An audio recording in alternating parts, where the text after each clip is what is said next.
បន្ទាប់ពីបញ្ចប់ដំណើរទស្សនកិច្ចរយៈពេល3ថ្ងៃរបស់ក្រុមហ៊ុន Balibago នៃរដ្ឋកោទឹកប្រទេសហ្វីលីពីនដើម្បីស្វែងយល់ពីខ្សែច្រវាក់ផលិតកម្មទឹកស្អាតនិងអនាម័យនៅតាមរោងចក្រទាំង3របស់រដ្ឋកោទឹកបាត់ដំបងកាលពីចុងសប្តាហ៍កន្លងទៅនេះរដ្ឋកោទឹកទាំងពីរក្រុងនឹងឈានដល់ការចរអនុសារណៈយោគយល់គ្នាដើម្បីភាពជាដៃគូនៅដើមឆ្នាំ2027ខាងមុខនេះបើយោងលើស្មារតីនៃកិច្ចពិភាក្សារវាងរដ្ឋកោទឹកបាត់ដំបងរដ្ឋកោទឹកប្រទេសហ្វីលីពីននិងដៃគូដែលជាម្ចាស់ឧបត្ថម្ភគម្រោងផ្ទាល់ក្រោយបញ្ចប់ទស្សនកិច្ចស្វែងយល់ពីប្រព័ន្ធផលិតកម្មនៅតាមទីតាំងរោងចក្រប្រព្រឹត្តកម្មទឹកស្អាតទាំង3របស់ខេត្តបាត់ដំបងក្រុមការងារតំណាងក្រុមហ៊ុននៃរដ្ឋកោទឹកប្រទេសហ្វីលីពីននិងក្រុមការងារដៃគូជាម្ចាស់គម្រោងបានជួបពិភាក្សាការងារជាមួយនឹងរដ្ឋកោទឹកខេត្តបាត់ដំបងឯកឧត្តមអ៊ុតក្លឹងអគ្គនាយករដ្ឋកោទឹកបាត់ដំបងគូបញ្ជាក់ថាតាមរយៈនៃដំណើរទស្សនកិច្ចទាំងមន្ត្រីរដ្ឋកោទឹកនៃប្រទេសហ្វីលីពីននិងរដ្ឋកោទឹកបាត់ដំបងបានដកស្រង់ចែករំលែកនៅបច្ចេកទេសនិងបានផ្លាស់ប្ដូរនៅបទពិសោធន៍គ្នាទៅវិញទៅមកលើការងារផលិតកម្មនិងការផ្គត់ផ្គង់ទឹកស្អាតដើម្បីសម្ដៅធ្វើយ៉ាងណាឲ្យការផ្គត់ផ្គង់ទឹកស្អាតប្រកបដោយគុណភាពនិងសុវត្ថិភាពប្រទេសហ្វីលីពីនបោចុះមកប្រទេសកម្ពុជាយើងនេះដើម្បីធានាដល់ការងារបលីបាគូនឹងជាខេត្តមួយគាត់មកសិក្សាពីបច្ចេកទេសទៅវិញទៅមកដើម្បីចុះ MOU ជាមួយគ្នាគឺការបច្ចេកទេសរវាងស្រុកខ្មែរនិងបច្ចេកទេសរបស់ស្រុកគាត់ហើយនឹងការគ្រប់គ្រងអញ្ចឹងគាត់មករយៈពេល3ថ្ងៃទៅ4ថ្ងៃអញ្ចឹងតាមពីចាប់ចោះរហូតដល់ថ្ងៃនេះក៏នឹងបោកសរុបដើម្បីចុះ MOU ហើយមើលបច្ចេកទេសថាតើគាត់នឹងជួយផ្ដល់អីខ្លះដើម្បីឲ្យយើង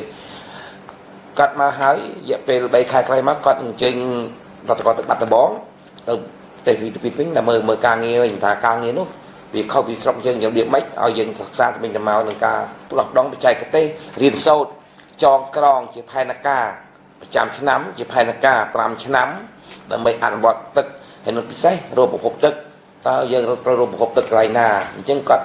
រៀបចំជួយយើងនឹងមើលបច្ចេកទេសយើងតែយើងតាមពីការប្រើប្រាស់វត្ថុធាតុដើមវិលីម៉ែកជាការងារនឹងមានច្រើនការផ្លាស់ប្ដូរបច្ចេកទេសនេះភាសាបច្ចេកទេសរបស់គាត់នៅ60ឆ្នាំជាងហើយដែលការនៅប្រទេសគាត់ហើយយើងទៅចាប់កើតពី93មកទឹកនឹងមានទឹកប្រើ93យើងមានរោងចក្រ1 2 3មកដល់ថ្ងៃនេះគឺជាការក្រោយគេបំផុតតាមពីបច្ចេកទេសឡើងទៅបាទឯកឧត្តមអ៊ុតក្លឹងក៏បានបង្ហាញពីវឌ្ឍនភាពការងារនៅក្នុងការពង្រីកបណ្ដាញចែកចាយនិងការតភ្ជាប់ដំណទឹកប្រើប្រាស់របស់ប្រជាប្រដ្ឋប្រមាណជិត 50,000 ដំណគ្រួសារនៅក្នុងតំបន់សេវាក្របដណ្ដប់និងពីការលើកកម្ពស់សេវាផ្គត់ផ្គង់ទឹកស្អាតនៅក្នុងខេត្តបច្ចុប្បន្នរដ្ឋកោទឹកបាត់ដំបងមានរោងចក្រចំនួន3មានសមត្ថភាពផលិត 83,500 ម៉ែត្រគូបនៅក្នុងមួយថ្ងៃបម្រើដល់ប្រជាប្រដ្ឋជាង 21,000 នាក់ដែលកំពុងរស់នៅក្នុងតំបន់សេវាកម្មអាដាមក៏បានអំពាវនាវដល់ប្រជាប្រដ្ឋដែលរស់នៅប្រតាមដងស្ទឹងសង្កែត្រូវចូលរួមថែរក្សាអនាម័យបរិស្ថាននិងជួយសម្អាតប្រភពទឹកស្ទឹងសង្កែឲ្យបានល្អនិងជួយថែរក្សាការពារគ្រឿងបង្គុំតបបណ្ដាញទឹកស្អាតដែលជាទ្រព្យសម្បត្តិរបស់រដ្ឋនិងសូមចូលរួមផ្ដល់ដំណឹងមកកាន់រដ្ឋកោទឹកនៅក្នុងករណីដែលមានការលេចធ្លាយទឹកជាដើមបាទអរគុណចំណុចនេះចំណុចល្អដែលស្រង់ថាយើងមានបិទតាមឃុំរឿងលេខតំណែងរឿងការងារនិងលេខតាមវិក័យប័ត្រចំពោះបងប្អូនមានបញ្ហាអីកើតឡើងតំបន់ណាភ្លាមឬក៏ទៅយកដាច់ចុះឲ្យតាកតូនតាមលេខកាយប័ត្ររបស់យើងមានដោយសារខ្ញុំចំណុចនេះជាចំណុចសំខាន់បំផុតដោយសារទៅយកយើងទៅឆ្ងាយទៅចការដាច់លឡាយខ្លះជីកចរិតដាច់លុបដីចោលវិញអញ្ចឹងសូមឲ្យបងប្អូនមេត្តាជួយផ្ដល់ដំណឹងហើយពិសេសជួយសម្អាតនៅទឹកស្ទឹងសង្កែរបស់យើងបរិស្ថានរបស់យើងញ៉ាំនៅទឹកស្ទឹងសង្កែលោកយើងនាំគ្នាថែតំ